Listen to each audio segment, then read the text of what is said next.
Hello मित्रों, तो लीजिए एक और स्टोरी आपके लिए। ये कहानी है ज़रा हटकर, जहाँ प्यार मोहब्बत रोमांस तो होगा ही, साथ ही एक्शन ड्रामा और सस्पेंस भी। तो सुनते रहिए और चैनल को सब्सक्राइब जरूर कीजिए। अब आगे, क्या अनंत के माता पिता उसका सच जानते हैं? मानव बोला, हाँ बिल्कुल जानते हैं, लेकिन सिर्फ अभिमान। मासा बोले। मानव ने उन्हें गौर से देखा, क्योंकि थोड़ी देर रोने के बाद अनामिका तो अपने पुत्र वियोग में बेहोश हो गई, पर अभिमान अपने पुत्र को गोद में लिए थे कि तभी उनके के पुत्र अनंत के शरीर में पुनः प्राण आ गए। उनके लिए यह अचंभे की बात ही थी, क्योंकि कोई 1 या 2 घड़ी नहीं, वह पूरे 2 घंटे से अपने बच्चे के शव को गोद में लिए बैठे थे। वह एक सुनसान सड़क थी और उन्हें वहां पर कोई भी मदद भी नहीं मिली थी कि वह उसका इलाज करा सकें, और अचानक से उसके जीवित होने के कारण वो एकदम से आश्चर्यचकित हो गए थे। मासा बोले। बेला ने अनंत का हाथ थाम लिया। तभी मैं, वरुण और बरखा उनके सामने आए और उन्हें सारा रहस्य बता दिया। एक बार को तो उन्हें विश्वास नहीं हुआ, पर तभी अनंत, जो कि उनकी गोद में घायल था, वह एकदम से स्वस्थ हो गया और उनके देखते ही देखते एक मानव भेड़िए में तब्दील हो गया, तो उन्हें विश्वास हो गया। मासा बोले, फिर उन्होंने इस सच को स्वीकार कैसे कर लिया? मानव बोला, वो एक नेक दिल इंसान हैं। उन्हें मैंने देव और सौंदर्या की पूरी कहानी बताई और साथ ही यह भी कहा कि अगर वह चाहे तो अनंत हमेशा उनके साथ उनका बेटा बनकर रह सकता है। उसकी पहचान कभी सामने नहीं आएगी दुनिया के। वह अनंत शेखावत ही रहेगा, उनका बेटा, उनका और उनकी पत्नी का पुत्र। इस तरीके से उनके और उनकी पत्नी की जिंदगी का अधूरापन भी दूर हो जाएगा और अनंत या देव जिसके पीछे की समर हाथ धोकर पड़ा था, उसको भी सुरक्षा मिल जाएगी। मासा बोले तो बेला और मानव के चेहरे पर सुकून आ गया। इससे ज्यादा और क्या चाहिए होगा? उनका बेटा उन्हें वापस मिल गया था, तो उन्होंने इस सच को स्वीकार कर लिया और इस राज को हमेशा राज रखने का वादा भी दे दिया। उसी के साथ वह अनंत के शरीर में मौजूद देव की आत्मा को अपना बेटा बनाकर अपने घर ले गए, जो कि धीरे धीरे वहां पर उनके घर में सामान्य इंसान की तरह बड़ा होने लगा, ताकि कोई संदेह न करे। मासा बोले, कुछ समय बाद सौंदर्या ने भी पुनः जन्म लिया, क्योंकि देव और सौंदर्या की आत्मा एक दूसरे से जुड़ी हुई थी, इसलिए देव को तुरंत पता चल गया कि सौंदर्या कहाँ है, और इसी कारण देव हर पूर्णमासी की रात सौंदर्या से मिलने जाता था, और उसने बरखा और वरुण को बेला की हिफाजत के लिए भी वहां छोड़ा, ताकि बेला को कोई भी नुकसान न पहुंचा सकें। समर जानता था कि देव को जीवन मिल चुका है, इसलिए वह जरूर इस बार भी उन्हें अलग करने की कोशिश करेगा। अपनी शक्तियों के कारण भी यह बात जान गया था कि देव अभी भी जीवित है, और अगर देव जीवित है तो सौंदर्या भी इस दुनिया में जरूर जन्म लेगी और देव और सौंदर्या का फिर से मिलन होगा। और गर्भवती होते ही सौंदर्या को मानव भेड़िए की शक्ति के साथ साथ श्वेत भेड़िया साम्राज्य की महारानी, कुंबे की दूसरी सबसे शक्तिशाली भेड़िया लूना होने के नाते देवराज के बराबर शक्ति मिलेगी, और फिर समर कभी उन्हें हरा नहीं सकेगा। मासा बोले। मानव का चेहरा कठोर हो गया। इस बार देव ने अपनी शक्तियों को इतना ज्यादा ताकतवर बना लिया है, और सौंदर्या के मिलन होने के बाद उनकी शक्ति इतनी ज्यादा बढ़ जाएगी कि समर किसी भी हाल में जिंदा नहीं बच पाएगा, इसलिए वह सौंदर्या और देव के मिलन होने से पहले ही सौंदर्या के को खत्म कर देना चाहता है। मासा बोले, उसकी इतनी हिम्मत? सौंदर्या अनाथ थी, उसके लिए कोई नहीं था, पर यहाँ इस बार बेला का भाई जिंदा है। मेरी बहन की तरफ आंख भी उठाकर देखी उसने तो उसकी आंखें निकाल लूंगा। मानव गुस्से से बोला, आपको जोश में काम नहीं लेना है मानव, होश में काम लेना है। हम सबका एक ही उद्देश्य है, वह है बेला की सुरक्षा, क्योंकि वह बेला के जरिए अनंत को कमजोर करने की कोशिश करेगा, जो हम लोगों को नहीं होने देना है। अब वो बेला और अनंत दोनों का सच जान गया है। अब हमें उसे रोकने के साथ साथ खत्म भी करना है। अब आप भी साथ है तो फिर कोई परेशानी की बात ही नहीं है। मासा बोले। बरखा ने मानव को देखा तो उसने नजर हटा ली।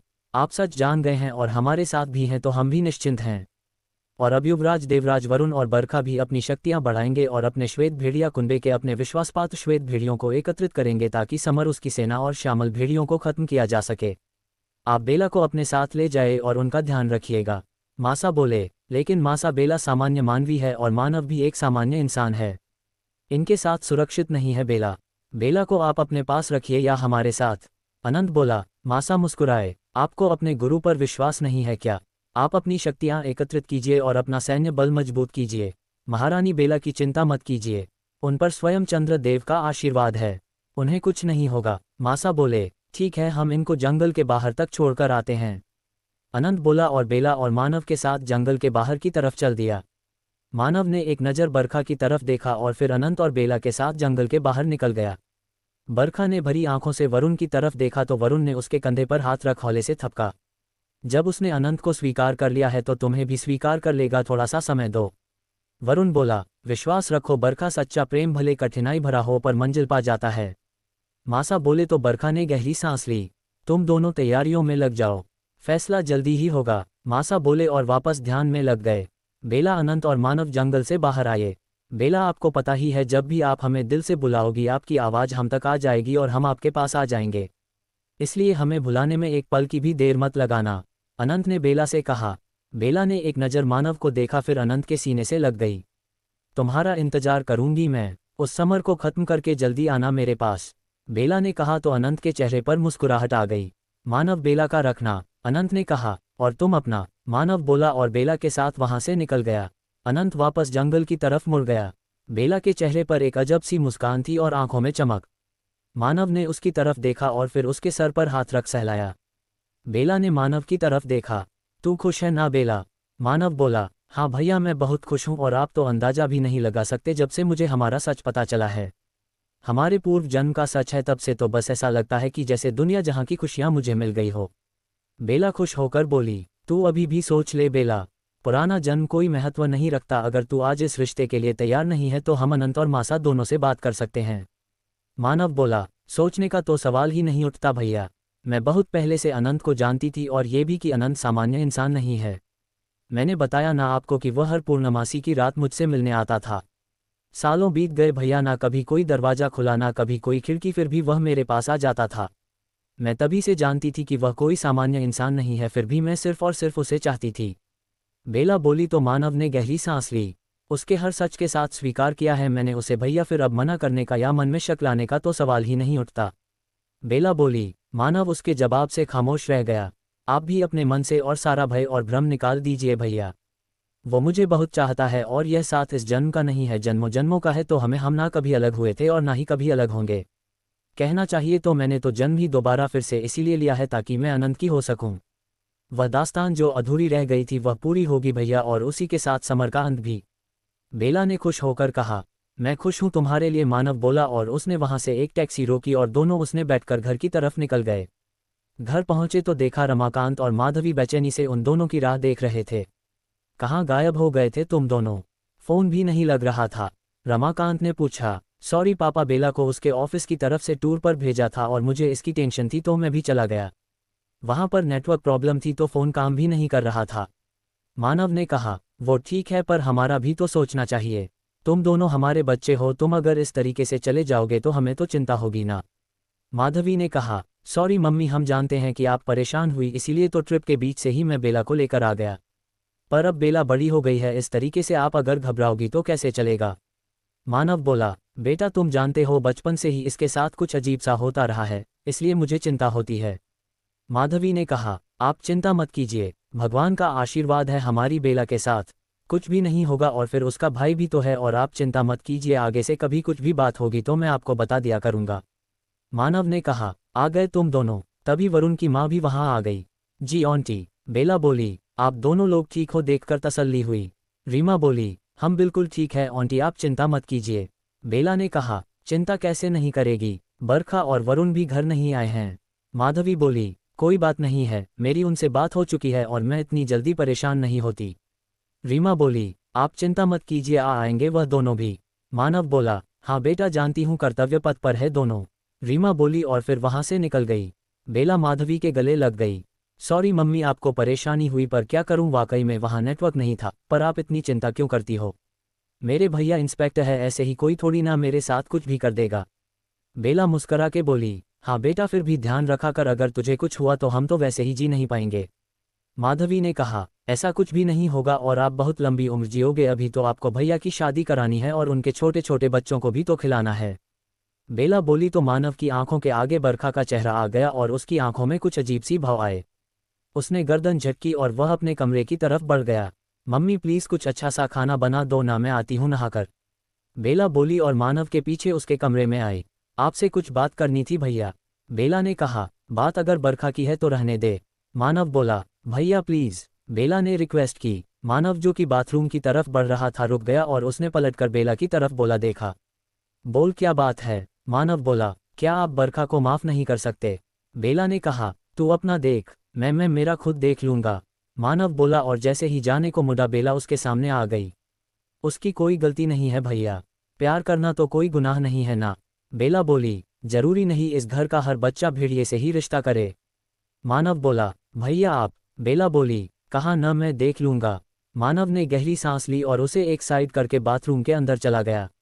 जानती हूँ आप भी बरखा को बेहद चाहते हो, पर आपको समय लगेगा और मुझे लगता है कि हमें आपको वह समय देना चाहिए ताकि आप अपने रिश्ते को समझ सको और बरखा की मजबूरी को भी, बेला बोली, और फिर वह भी अपने कमरे में चली गई। तारांकन समर की गुफा। समर अपने सिंहासन पर बैठा था और सामने मारक और विद्युत चेहरे पर मुस्कुराहट लिए खड़े थे। तुम्हारे चेहरे की मुस्कान बता रही है कि तुम्हें देव और सौंदर्य के बारे में पता चल चुका है। समर बोला, जी महाराज, हमें देव और सौंदर्य दोनों के बारे में पता चल चुका है। हमने सौंदर्य को कैद भी कर लिया था और उससे बहुत पूछा, पर उसने देव के बारे में कुछ भी नहीं बताया, पर देव न जाने कहाँ से खुद ही उसे ढूंढता हुआ आ गया। मारक बोला, तो तुम लोगों ने उन्हें कहाँ कैद कर रखा है? बताओ मुझे, मैं अभी दोनों को खत्म कर दूंगा। समर बोला, नहीं महाराज, अब ये संभव नहीं है। देव सौंदर्य को आज़ाद कराकर वहां से निकल गया। विद्युत बोला, क्या निकल गया? तुम लोगों ने उसे रोका क्यों नहीं? उसे कैद करके रखना चाहिए था ना। ऐसे कैसे जाने दे सकते हो तुम उसे? समर नाराज हो उठा। महाराज, आप जानते हो देवराज की ताकत। वह पहले ही इतने शक्तिशाली थे, अब तो इतने वर्षों में उन्होंने और कठिन तप करके खुद को शक्तिशाली बना लिया है। आपके अलावा शायद ही कोई उनसे मुकाबला कर सके। एक सामान्य भेड़िए की तो औकात ही नहीं है उनके सामने टिकने की। वह बहुत ही ज्यादा शक्तिशाली और तीव्र हो गए हैं। मारक बोला, कितना भी शक्तिशाली क्यों ना हो जाए, पर मैं उसे खत्म कर दूंगा। अगर इन सालों में उसने शक्तियां अर्जित की हैं तो मैंने भी शक्तियां अर्जित की है। वह मुझे केवल एक ही शर्त पर हरा सकता। समर बोला तो मारक और विद्युत ने उसकी तरफ देखा। अगर वह और उसकी लूना दोनों मुझसे युद्ध करते, पर उसकी किस्मत ही खराब है। पिछले जन्म में भी सौंदर्या गर्भवती होने से पहले ही चली, इसलिए उसे श्वेत भेड़ियों की महारानी वाली शक्तियां नहीं मिल पाई थी, और इस जन्म में भी मैं ऐसा नहीं होने दूंगा, उससे पहले ही उसे खत्म कर दूंगा। समर बोला, जी महाराज, सिर्फ आपके अंदर ही वह क्षमता है कि आप देवराज के साथ युद्ध कर सके, वरना किसी और की नहीं हिम्मत है और ना ही ताकत है कि उसके सामने खड़ा हो सके। विद्युत बोला, वैसे कहाँ पर है वह दोनों? कुछ पता चला? समर ने पूछा। जी महाराज, सौंदर्या का नया पता ठिकाना हमें मालूम चल चुका है। बरखा और वरुण उसकी हिफाजत के लिए उसके आसपास ही रहते हैं, तो देवराज भी उसके आसपास ही कहीं रहता होगा। हालांकि अभी हमें देवराज के नए ठिकाने के बारे में नहीं पता चला है, पर जहां तक मैं जानता हूं वह जंगल में ही गया होगा, अपने सैनिक और सैन्य बल अर्जित करने ताकि आपसे युद्ध कर सकें। अब वह भी शांत नहीं बैठेगा, क्योंकि वह जानता है कि हम सौंदर्या के बारे में जान चुके हैं और सौंदर्या अब सुरक्षित नहीं है। विद्युत बोला, देखते हैं कि कौन जीतता है। अब इस बार भी आर पार की लड़ाई लड़ूंगा। इस बार मैं उसको हमेशा हमेशा के लिए खत्म कर दूंगा, और उसकी सौंदर्या को भी, ताकि यह लड़ाई हमेशा के लिए खत्म हो जाए और कभी कोई मेरे सामने खड़ा होने की हिम्मत ना कर पाए। तुम लोग भी तैयारी शुरू कर दो, अब इस बार लड़ाई आर पार की होगी, और श्यामल भेड़िया तो पहले से ही बदनाम है धोखे और फरेब के लिए। समर बोला और उसी के साथ भयानक हंसी हंसने लगा। मारक और विद्युत ने उसे देखा तो वह भी उसके साथ हंसने लगे। देव, बरखा और विद्युत ने अपने साथियों को इकट्ठा करना शुरू कर दिया और अपनी तैयारियों में लग गए। श्वेत भेड़िए, जो कि उनके विश्वासपात्र थे और छिपकर रह रहे थे, वह तुरंत ही देव के साथ आ खड़े हुए और अपने साम्राज्य और अपने युवराज के प्रति वफादारी दिखाते हुए उसके लिए लड़ने को तैयार हो गए। बेला अगले दिन ऑफिस पहुंची तो मेहुल देखते ही उसके पास आ पहुंचा। कहाँ चली गई थी तुम बेला? कौन ले गया था तुम्हें? मेहुल बोला तो बेला ने आंखें छोटी करके उसे देखा। तुम्हें पता भी है हम सब कितना परेशान थे, मैं तुम्हें ढूंढ रहा था। मेहुल बेचैनी से बोला। बेला ने उसे देखा और फिर आगे बढ़ने लगी। मैं तुमसे बात कर रहा हूं बेला, इस तरीके से मेरे सवालों को इग्नोर करके कैसे जा सकती हो तुम? मेहुल ने उसके कंधे पर हाथ रख के कहा। बेला ने तुरंत हाथ झटक दिया।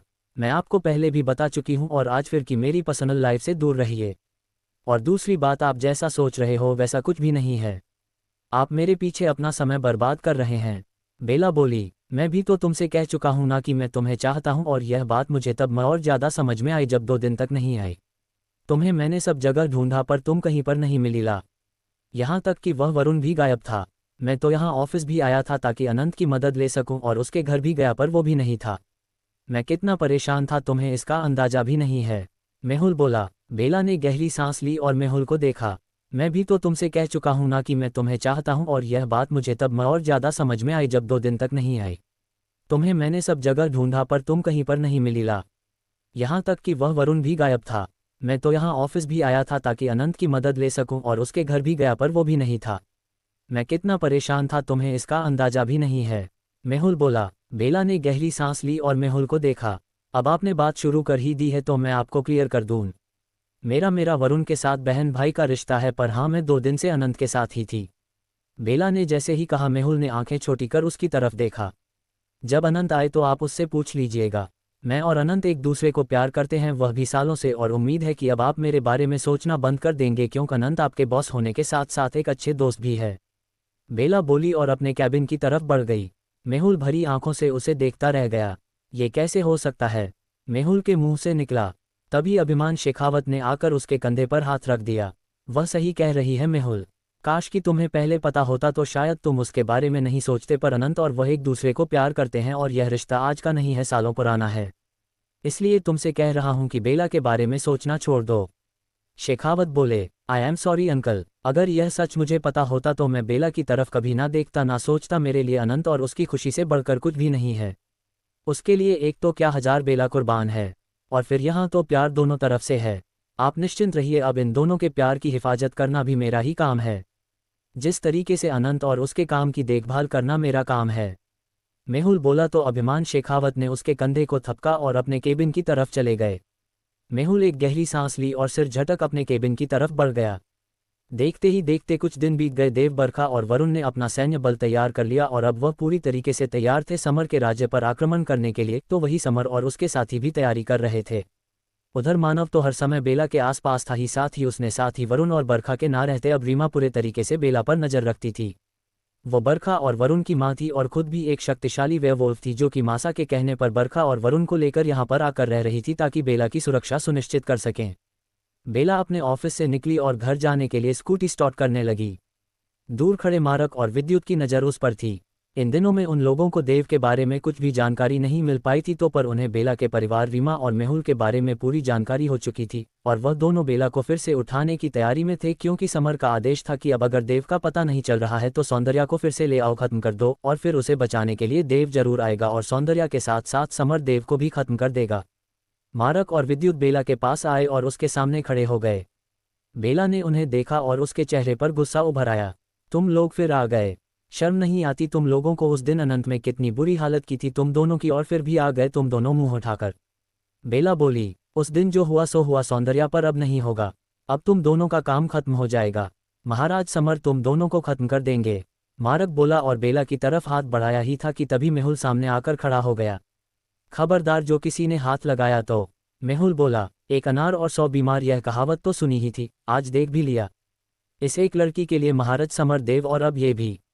विद्युत बोला, मेहुल को कुछ समझ नहीं आया, और तुम्हारे बारे में भी हमें सब पता है। जब ये तुम्हारी नहीं हो सकती और किसी और की चाहत में डूबी हुई है तो क्यों इसके लिए जिंदगी दांव पर लगा रहे हो? निकलो यहाँ से और हमें हमारा काम करने दो। विद्युत बोला, हाँ जानता हूँ यह मेरी नहीं हो सकती, पर यह मेरी सबसे अच्छी दोस्त की होने वाली जीवन संगिनी है। एक ऐसा दोस्त जिसके लिए मैं किसी की जान ले भी सकता हूँ और अपनी जान दे भी सकता हूँ। मेहुल बोला, जान देने का इतना ही शौक है तो ठीक है, ये शौक भी पूरा कर देते हैं। मारक बोला और वह मेहुल की तरफ बढ़ा। बेला तुम प्लीज यहाँ से भाग जाओ, मैं इन दोनों को रोकता हूँ। मेहुल बोला, मेहुल सर आप इनका मुकाबला नहीं कर पाओगे, ये सामान्य इंसान नहीं है, आप भी चलो यहाँ से। बेला ने मेहुल का हाथ पकड़ा और उसे खींचते हुए बोली।